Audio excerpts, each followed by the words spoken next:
In 1924, when Sri Bhagavan was already living in the present ashram at the foot of the hill, some thieves broke into the shed that at the time housed his mother's tomb and carried away a few things. A few weeks later, 3 thieves robbed the ashram itself. It was on 26 June 1924 at about 11:30. The night was dark. Sri Bhagavan had already retired to rest on the raised platform in the hall in front of the mother's tomb. 4 devotees were sleeping on the floor near the windows. 2 of them, Kunju Swami and Mastan Swami,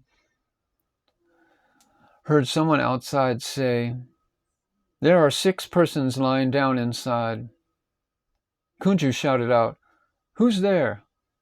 The thieves replied by breaking a window, apparently to frighten those inside. But Kunju Swami and Mastan got up and went to the dais where Sri Bhagavan was. The thieves thereupon broke a window at that side, but Sri Bhagavan sat unperturbed. Kunju Swami then left the hall by the north door, as the thieves were on the south side, and brought Ramakrishna Swami, a devotee who was sleeping in another hut, to help them. When he opened the door, the 2 ashram dogs, Jack and Kurupan, ran out. The thieves beat them, and Jack ran away while Kurupan ran back to the hall for refuge. Sri Bhagavan told the thieves that there was very little for them to take, but they were welcome to come in and take what there was. Either considering this a trap or being too stupid to depart from routine, they took no notice, but continued their efforts to dislodge a window frame so as to get in that way. According to the usual Indian practice, the windows had iron bars to prevent anyone getting in. Angered by their wanton destruction, Ramakrishna Swami sought Bhagavan's permission to challenge them. But Bhagavan forbade him, saying, "They have their dharma, their rule, we have ours. It is for us to bear and forbear. Let us not interfere with them."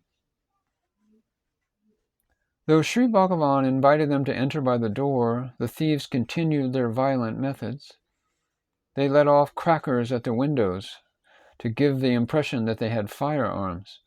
Again they were told to enter and take what they wanted, but they only replied with threats. Meanwhile, Kunju Swami had left the hall and set out for help in town. Ramakrishna Swami again spoke to the thieves and told them not to make unnecessary trouble, but simply to take what they wanted. In reply, they threatened to set fire to the thatched roof. Sri Bhagavan told them they should not do that, but offered to go out and leave the hall to them. This was just what they wanted, perhaps still fearing that the others might set upon them while they were at their work.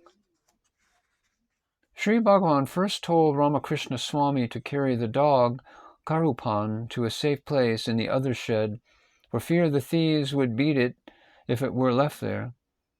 Then he went with the 3 others, Mastan and Thangavalu Pillai and Muni Swami, a boy who performed puja or worship at the ashram, and left by the north door.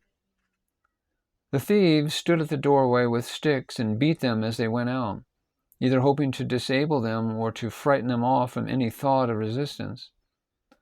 Sri Bhagavan, receiving a blow on the left thigh, said, "If you are not satisfied, you can strike the other leg also." Ramakrishna Swami, however, got back in time to ward off further blows. Sri Bhagavan and the devotees sat in the thatched shed, which was later demolished, that stood to the north of the hall. The thieves shouted to them to stay there. "If you move away, we'll break your heads."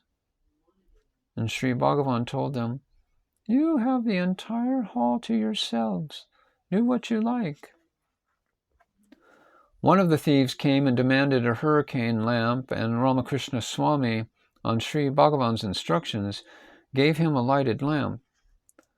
Again, one of them came and asked for the cupboard keys, but Kunju Swami had taken them away with him, and he was told so. They broke open the cupboards and found there a few thin strips of silver for adorning the images, a few mangoes, and a little rice, altogether worth about 10 rupees. A sum of 6 rupees belonging to Thangavalu Pillai was also taken. Disappointed with their small takings, one of the thieves returned, brandishing his stick and asking, "Where is your money? Where do you keep that?" And Sri Bhagavan told him, "We are poor sadhus, living on charity, and never have cash." And the thief, despite his continued blustering, had to be satisfied with that. Sri Bhagavan advised Ramakrishna Swami and the others to go and put ointment on their bruises. "And what about yours, Swami?" Ramakrishna Swami asked. Sri Bhagavan laughed and replied, "I also have received some puja," punning on the word that could mean either worship or blows. Seeing the wheal on his thigh, the big bruise, Ramakrishna Swami felt a sudden wave of anger. He picked up an iron bar that was lying there and asked for permission to go and see what the thieves were doing. But Sri Bhagavan dissuaded him. "We are sadhus. We should not give up our dharma. If you go and strike them, some may die, and that will be a matter for which the world will rightly blame not them, but us. They are only misguided men, and are blinded by ignorance. But let us note what is right and stick to it. If your teeth suddenly bite your tongue, do you knock them out in consequence?" It was 2:00 in the morning when the thieves left. A little later, Kunju Swami returned with a village officer and 2 police constables. Sri Bhagavan was still sitting in the northern shed, speaking to his devotees of spiritual matters. The constables asked him what had happened, and he simply remarked that some foolish persons had broken into the ashram and gone away disappointed at finding nothing worth their trouble. The constables made an entry to this effect and went away together with the village officer. Muniswami ran after them and told them that the Swami and others had been beaten by the thieves. In the morning, the circle inspector, the sub-inspector, and head constable came to investigate, and later the deputy superintendent came. Sri Bhagavan spoke to none about his injury or about the theft, except when asked. A few days later, some of the stolen property was recovered, and the thieves were arrested and sentenced to terms of imprisonment.